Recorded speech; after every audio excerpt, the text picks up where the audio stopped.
Bob, got some questions about silly season. The first question I think that comes to mind, I know we haven't filled all the openings in Cup at this point, but the one that kind of jumps out at me is Aric Almirola. We know he was going to retire before this year, decided to come back. He hasn't said anything about his plans for next year yet, has he? He has not. At least not, he hasn't like it to. At least not publicly, for sure. I think the consensus in the industry is that he won't be back in the number 10 Cup car next year. Does that mean he won't race anything? I don't know. But I think there's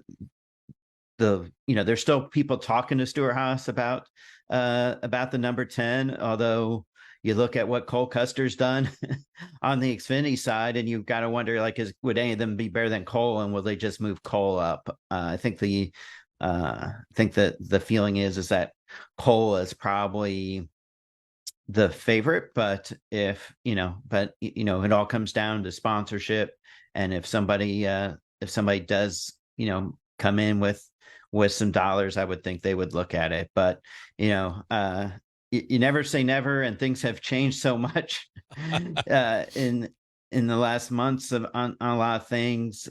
But if you ask me to make a guess, I would guess that an educated guess, I would say that Almirola won't be back in that car next year. Well, Ryan Preece has said that he will be back with Stewart-Haas next year, and he was a guy that that was a little battle between Tony Stewart and Gene Haas as to who was going to be in that car this year, and that was a battle that Tony Stewart won. But I don't know that Preece has lived up to expectations, Bob. No, but I think you would say that Aric Almirola probably didn't live up to expectations this year. Chase Briscoe didn't live up to expectations this year, and you probably argue that Kevin Harvick, he made the playoffs, but your expectation for him would be to win a race, and so far he hasn't won one. So, I don't. I would think that Preece certainly deserves another year to show what he can do, to show what he has kind of learned about their systems and about their cars. For next season, you have both the Fords and the Toyotas will have tweaks to their bodies for next year. So you probably want to see what he can do see if they've improved what they have.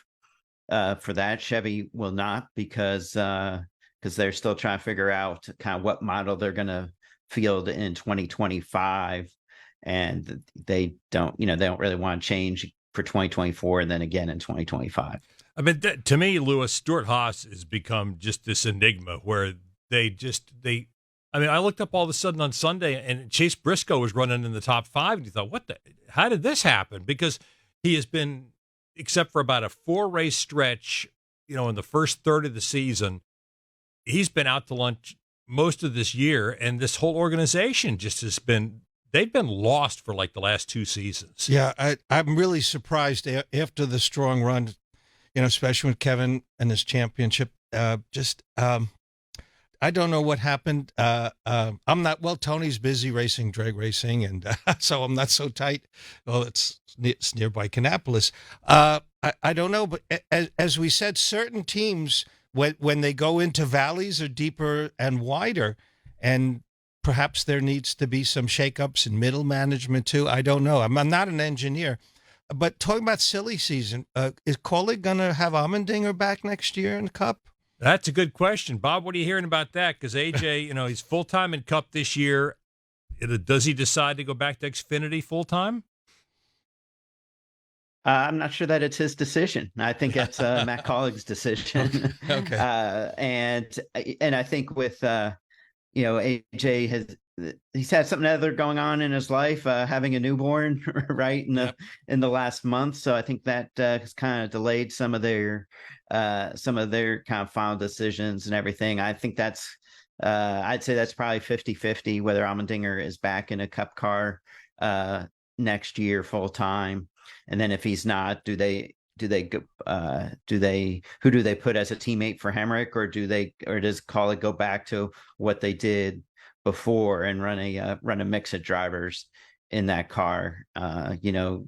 Again, we haven't heard yet a plan for for all their Xfinity cars as well.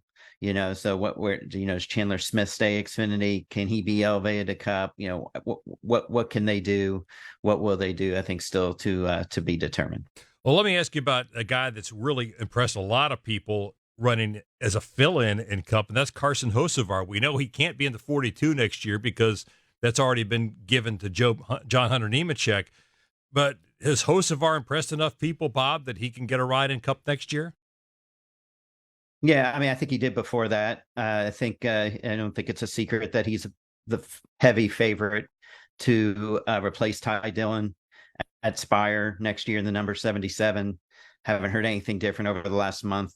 Earlier it was announced today that Sammy Smith would be in the 8 Junior Motorsports car next year, and I think that potentially came about when Hocevar at one point was kind of a candidate for that car, and when it was pretty clear he wouldn't be going there, it just all the signs point, and him having run for Spire in Xfinity, that he's going to be in that number 77 Cup car. But I'll warn it a little bit that we've seen plenty of drivers fill in for injured drivers, and they come out and they'll have 4 or 5 really good runs in a substitute role, and then the next year when they're in a car full time, it doesn't go as easy. When you part of Cup, and this is what Carson Hocevar and Zane Smith will both face next year, is that you have more bad days usually than good days,